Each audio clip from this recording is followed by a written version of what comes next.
Salam Bapak Ibu Saudara yang dikasihi oleh Tuhan Yesus Kristus. Selamat hari Minggu untuk kita semuanya dan selamat beribadah di rumah kita masing-masing. Dan dalam kondisi COVID-19 ini kita masih beribadah di rumah kita masing-masing. Minggu kita pada saat ini adalah Minggu Rogate yang artinya adalah berdoa.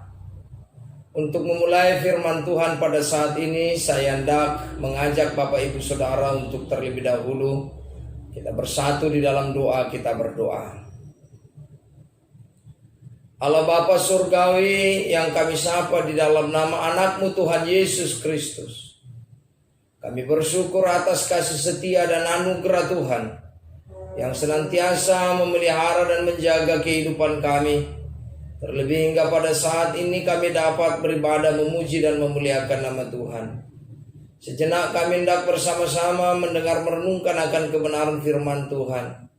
Karena itu terlebih dahulu Engkau kuduskan, Engkau sucikan hati dan pikiran kami, sehingga kami layak untuk menerima firman Tuhan.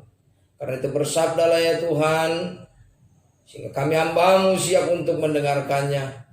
Damai sejahtera Allah yang melampaui segala akal dan pikiran-Mu, itulah yang memelihara Engkau di dalam Yesus Kristus Tuhan kita. Amin. Salam Bapak Ibu Saudara yang dikasihi oleh Tuhan Yesus Kristus. Senantiasa kita percaya kepada Tuhan, serta dengan penuh pengharapan di dalam situasi kondisi yang sedang kita hadapi pada saat ini. Untuk semakin menguatkan kita di dalam menghadapi segala pergumulan hidup ini, mari kita membuka Alkitab kita disapa oleh firman Tuhan melalui kitab 1 Tawarik pasalnya yang ke-17, dimulai dari ayat yang ke-16 sampai ayatnya yang ke-27. Saya akan membacanya untuk kita sekalian, mari kita ikuti dan kita simak. Demikian firman Tuhan. Lalu masuklah Raja Daud ke dalam, kemudian duduklah ia di hadapan Tuhan sambil berkata, "Siapakah aku ini ya Tuhan Allah, dan siapakah keluargaku, sehingga Engkau membawa aku sampai sedemikian ini? Dan hal ini masih kurang di mata-Mu ya Allah. Sebab itu Engkau telah berfirman juga tentang keluarga hamba-Mu ini dalam masa yang masih jauh, dan telah memperlihatkan kepada aku serentetan manusia yang akan datang ya Tuhan Allah. Apakah lagi yang dapat ditambahkan Daud kepadamu dalam hal Engkau memuliakan hamba-Mu ini? Bukankah Engkau yang mengenal hamba-Mu ini? Ya Tuhan, oleh karena hamba-Mu ini dan menurut hati-Mu, Engkau telah melakukan segala perkara yang besar ini, dengan memberitahukan segala perkara yang besar itu. Ya Tuhan, tidak ada yang sama seperti Engkau, dan tidak ada Allah selain Engkau menurut segala yang kami tangkap dengan telinga kami.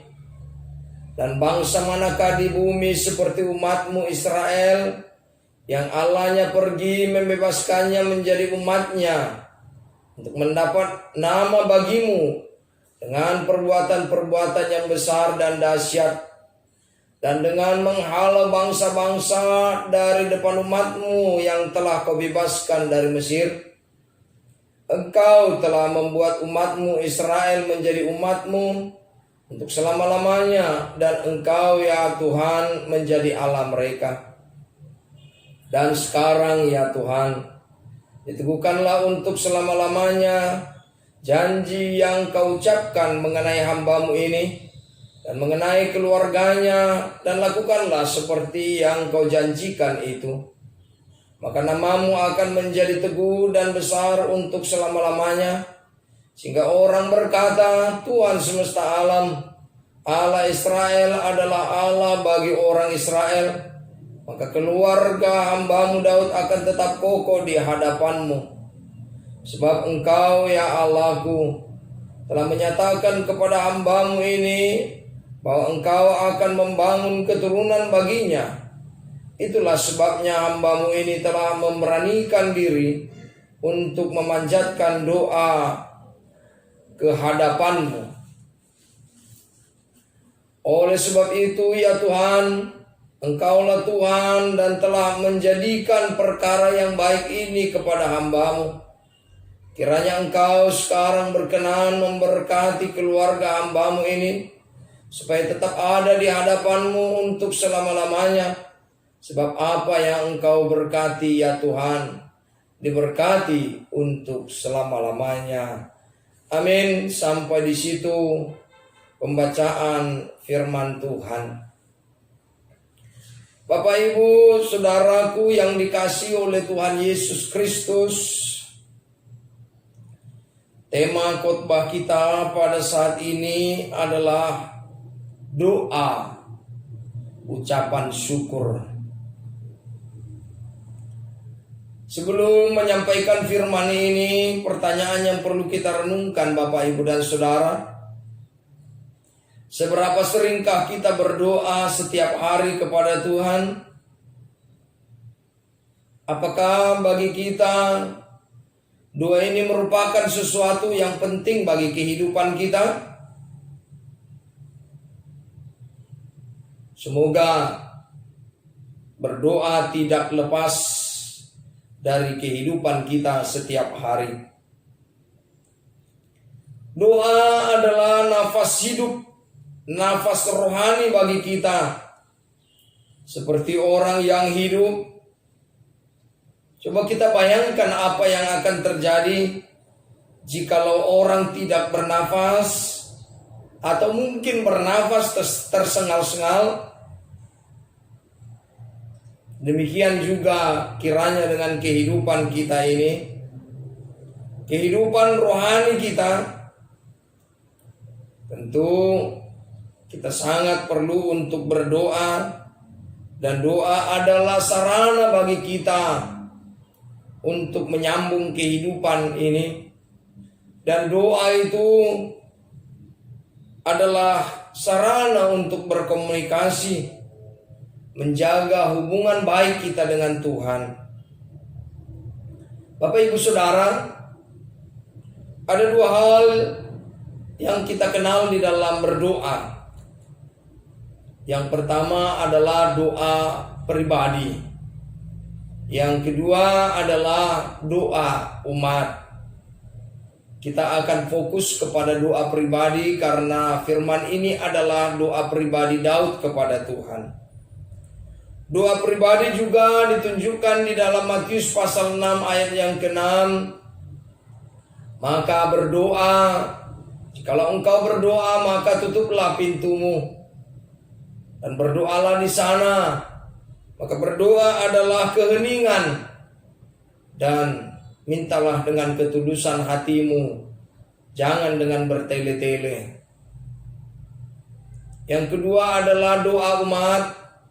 Sedikit tentang doa umat ini adalah ini biasanya disampaikan oleh beberapa orang, dan seorang dari mereka adalah pemimpin di dalam doa. Sehingga ketika kita berdoa, maka doa kita adalah satu tujuan, satu arah kepada Tuhan. Maka ketenangan perlu, sehingga tidak menjadi semeraut, tetapi satu pemimpin doa dan yang lain mendengarkan, supaya doa itu benar-benar fokus. Itulah doa umat atau doa kelompok. Dan yang perlu kita lihat di dalam nas ini adalah doa Daud secara pribadi kepada Allah. Dan Daud secara pribadi berdoa kepada Allah. Dia hening masuk ke dalam rumah Tuhan, dan dia berdoa kepada Tuhan. Doa menjadi sarana curhat baginya untuk Tuhan, untuk dia datang lebih dekat dan menceritakan pergumulan dan latar belakang kehidupannya, sampai bagaimana Tuhan menjadikan hidupnya sebagai orang yang besar dan dihormati oleh banyak orang. Dalam kondisi sekarang ini Bapak, Ibu, dan Saudara, kita juga boleh berdoa secara pribadi atau berdoa ke dalam rumah Tuhan di dalam keheningan kita. Sebab firman Tuhan berkata, aku akan menjadikan rumahku sebagai rumah doa. Yesaya pasal 56 ayat yang ke-7 dan Markus pasal 11 ayat yang ke-17. Kita berdoa kepada Tuhan ke dalam rumah Tuhan. Dalam nats ini Daud sedang menceritakan kepada Tuhan bahwa hanya Tuhanlah yang mampu melepaskan dia dari pergumulannya. Demikian juga umatnya, hanya Tuhan yang mampu untuk menolong mereka. Tuhan Allah menepati janjinya. Tuhan Allah benar-benar Allah yang setia. Bahkan Dia mengampuni umatnya. Dia senantiasa mengiring umatnya di dalam pergumulan dan kesulitan.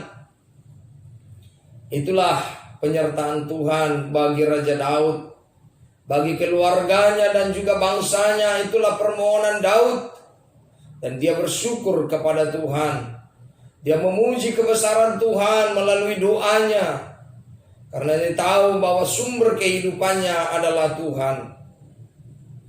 Dia sadar bahwa dengan doa dia akan diberkati oleh Tuhan. Dan dengan doa ini pula maka dia akan lebih dekat kepada Tuhan. Karena itulah Bapak, Ibu, dan Saudara, jikalau kita bertekun di dalam doa, maka senantiasa Tuhan akan mendengarkan kita.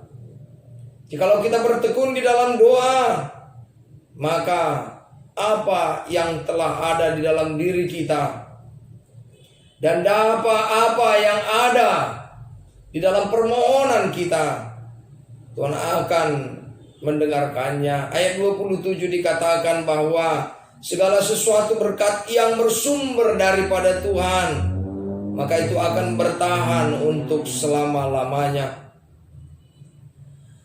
Karena itulah maka senantiasa kita harus bersyukur datang kepada Tuhan. Dan kita memuji kebesaran Tuhan di dalam hidup kita atas perbuatan yang dilakukannya di dalam kehidupan kita. Sungguh Tuhan itu baik. Dia senantiasa memperhatikan kita. Karena itulah Bapak, Ibu, dan Saudara yang dikasihi oleh Tuhan Yesus Kristus, sebenarnya ada beberapa unsur di dalam doa. Yang pertama, unsur doa adalah bersyukur. Yang kedua, unsur doa adalah memohon atau meminta. Dan yang ketiga, unsur doa adalah meminta pengampunan. Dan kita akan fokus sesuai dengan nats kita pada saat ini atau tema kita tentang berdoa di dalam ucapan syukur kita. Doa ucapan syukur. Ini bagian yang pertama, bersyukur. Maka kewajiban kita untuk bersyukur kepada Tuhan atas kebaikan yang diberikan Tuhan di dalam kehidupan kita. Kita bersyukur atas kehidupan kita. Kita bersyukur atas keluarga kita. Kita bersyukur atas pekerjaan Tuhan dalam hidup kita. Dan kita bersyukur atas rancangan Tuhan di dalam kehidupan kita. Dan kita juga masih bersyukur di dalam kondisi seperti ini kita masih dapat beribadah di rumah kita masing-masing. Dan kita memohon kepada Tuhan dan senantiasa bersyukur di dalam doa kita kepada Tuhan. Jangan jemu-jemu. Jangan berhenti berdoa. Karena dengan berdoa kita tetap akan menjaga hubungan kita dengan Tuhan. Bapak, Ibu, dan Saudara yang dikasihi oleh Tuhan Yesus Kristus, apa yang kita terima di dalam hidup kita adalah yang terbaik yang diberikan Tuhan kepada kita. Tak ada yang kurang. Tentu semuanya adalah kebaikan. Jikalau itu bersifat keinginan atau ambisi ataupun will, maka kita akan merasa kurang. Tetapi jikalau itu bersifat need atau kebutuhan, maka Tuhan akan senantiasa memelihara dan menjaga kehidupan kita. Matius pasal yang ke-6 ayat yang 8 berkata, mintalah apa yang kamu perlukan, apa yang kamu butuhkan, bukan sesuai dengan hawa nafsu kita. Dan jikalau orang yang senantiasa bersyukur atas segala hal, maka di dalam doa yang patut dia lakukan kepada Tuhan pertama sekali adalah bersyukur. Bersyukurlah di dalam doa kita karena kasih Allah, karena pemenuhan akan kehidupan jasmani dan juga rohani kita. Allah telah memelihara kita, sehingga kita harus bersyukur. Ketika kita bangun dan memulai aktivitas kita, bersyukurlah kepada Tuhan. Ketika kita hendak istirahat di dalam tidur kita, bersyukurlah kepada Tuhan. Bersyukur di dalam doa kita, panjatkan doa kita kepada Tuhan. Jangan kita lupa untuk berdoa. Karena ada banyak orang yang terkadang untuk hal sederhana saja dia bisa lupa untuk berdoa. Kadang orang mau makan saja, dia tahu bahwa itu adalah anugerah Allah dalam hidupnya untuk melanjutkan kehidupannya. Ada banyak orang yang lupa atau juga bersengaja untuk lupa berdoa. Karena itulah jangan lupa untuk berdoa kepada Tuhan. Berdoa bukan hanya untuk dipuji oleh orang, bukan hanya untuk orang berkata wah, tetapi berdoa itu adalah relasi kita, hubungan kita, kedekatan kita dengan Tuhan. Senantiasalah dekat dengan Tuhan di dalam doa kita, karena itulah sarana kita untuk berkomunikasi kepada Allah. Bapak, Ibu, dan Saudara yang dikasihi oleh Tuhan Yesus Kristus. Yang kedua adalah meminta atau memohon. Sampaikanlah kepada Tuhan. Dan janganlah kita bosan dan jenuh untuk meminta kepada Tuhan. Memang orang katakan siboro do tuhata inna ahadu siboro on sibotoroha. Tetapi walaupun Tuhan tahu apa isi hati orang, seperti dikatakan di dalam Kisah Para Rasul 1 ayat 24, semua orang tetap harus meminta kepada Tuhan. Mintalah dengan etikat yang baik, mintalah dengan aturan yang baik, mintalah dengan kerendahan hati kita, maka Tuhan akan mendengarkan doa-doa permohonan kita. Jikalau kita meminta kepada Tuhan, jangan hanya bersifat hawa nafsu kita atau keinginan kita, tetapi meminta kepada Tuhan, tetaplah senantiasa di dalam kerendahan hati kita. Meminta kepada Tuhan tetaplah karena kita membutuhkannya, bukan hanya karena keinginan kita. Dan ketika kita meminta kepada Tuhan, orait labora, berdoa sambil bekerja. Mohonlah kepada Tuhan dan lakukanlah usaha itu. Maka niscaya Tuhan akan menyertai kita. Tuhan akan menolong kita untuk mengabulkan doa permohonan kita. Bapak, Ibu, dan Saudara yang dikasihi oleh Tuhan Yesus Kristus, setiap orang menginginkan supaya doanya tetap dikabulkan. Dan tetaplah kita bertekun di dalam doa kita, dan janganlah kita jemu-jemu untuk berdoa. Karena ketika kita berdoa, maka Tuhan akan senantiasa mendengarkan doa dan permohonan kita. Maka orang-orang yang benar itu akan didengarkan doanya oleh Tuhan. Maka jikalau kita tidak jenuh-jenuh untuk berdoa kepada Tuhan, maka Tuhan akan mendengarkan doa kita. Sama dengan apa yang dikatakan dengan lagu Kidung Jemaat kita nomor 26 bait yang pertama. Mampirlah dengar doaku, Yesus penebus. Orang lain kau hampiri, jangan jalan terus. Yesus Tuhan, dengar doaku. Orang lain kau hampiri, jangan jalan terus. Itulah permohonan kita di dalam doa kita, bahwa Tuhan akan mendengarkan doa kita.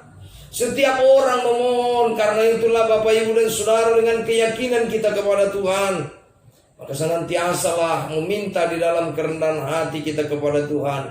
Mampirlah Tuhan, dengarkanlah doaku. Yang ketiga adalah doa pengampunan. Jikalau kita berdoa, janganlah kita lupa meminta pengampunan dosa. Orang yang menyadari bahwa dirinya adalah orang yang berdosa, bahwa dia adalah milik Allah, dia telah percaya akan Yesus yang telah mati dan bangkit untuk hidupnya, dia telah ditebus, maka kita mengakui akan dosa dan pelanggaran kita. Sebab kita ini adalah manusia penuh dengan dosa, yang penuh dengan keterbatasan. Kita tidak layak di hadapan Tuhan. Hanya Yesus Allah kita yang melayakkan kita. Karena itulah tetap memohon pengampunan, sehingga Tuhan mendengarkan kita. Ampuni kami akan dosa dan pelanggaran kami, sehingga kami layak di hadapan-Mu dan layak untuk menerima berkat Tuhan. Maka pengampunan adalah bagian kita di dalam berdoa, dan kita sampaikan ke dalam Allah kita melalui Yesus Kristus, bahwa kita adalah orang-orang yang berdosa, yang membutuhkan pengampunan, sehingga Allah mau mendengarkan kita dan mengabulkan doa permohonan kita. Bapak, Ibu, dan saudaraku yang dikasihi oleh Tuhan Yesus Kristus, bagaimanapun keadaan kita sekarang, apapun yang kita hadapi, terutama melalui COVID-19 ini, Bapak, Ibu, dan saudara, tetaplah senantiasa kita setia kepada Tuhan, dan senantiasa kita berdoa kepada Tuhan. Itulah bentuk kesetiaan kita, itulah bentuk kasih kita kepada Allah. Berdoa adalah bagian yang tidak boleh terlepaskan dari kehidupan kita. Karena itulah bentuk hubungan kita dengan Tuhan, dan dari situlah nampak bagaimana kedekatan kita kepada Tuhan. Apapun yang terjadi, tetaplah berdoa. Baik itu di dalam sukacita, baik itu di dalam duka cita, dalam pergumulan kita, dalam apapun, dalam sakit penyakit, apapun yang kita hadapi di dalam kehidupan kita, maka doa kita adalah kekuatan kita kepada Allah. Maka doa kita adalah sumber dari kebaikan yang ada di dalam hidup kita. Jangan kita meninggalkan doa kita. Rasul Paulus di dalam 1 Tesalonika pasal 5 ayat 17 berkata, tetaplah berdoa. Tetaplah berdoa. Tetaplah berdoa di dalam kondisi situasi ini. Apapun yang terjadi di dalam hidup kita, berdoalah, terutama untuk bersyukur kepada Tuhan atas kehidupan dan pemeliharaan ini. Amin. Tuhan memberkati kita. Senantiasa berdoalah. Kita berdoa. Allah Bapa Surgawi, Allah yang Maha Kasih dalam Yesus Kristus, kami bersyukur Tuhan atas sapaan firman Tuhan. Engkau mengajarkan kami pada saat ini untuk kami senantiasa berdoa kepada Tuhan melalui Yesus Kristus. Sebab doa adalah nafas hidup kami, yang menjadi hubungan relasi kami dengan Tuhan. Bagaimana kami dekat dengan Tuhan. Tolong Tuhan, tuntun dan sertai kami. Ingatkan kami untuk berdoa. Dan biarlah kiranya di dalam doa dan permohonan kami, di dalam kerendahan hati kami Tuhan, kami memuji Tuhan, kami memohon kepada Tuhan, dan kami memohon pengampunan dosa dari Tuhan. Sehingga biarlah kiranya Tuhan, Engkau senantiasa mendengarkan seruan dan permohonan kami. Kami ini adalah makhluk yang penuh dengan dosa. Ampuni kami Tuhan, ampuni kami Tuhan. Ampuni kami Tuhan, sehingga kami layak di hadapan Tuhan dan layak untuk menerima berkat Tuhan. Inilah doa dan permohonan kami yang kami sampaikan di dalam nama anak-Mu Tuhan Yesus Kristus, Tuhan dan Juru Selamat kami yang hidup. Amin.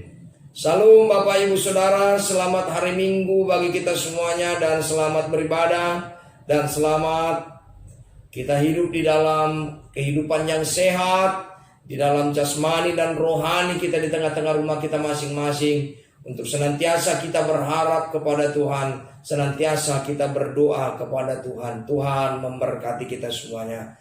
Selamat hari Minggu Rogate. Tuhan memberkati kita. Amin.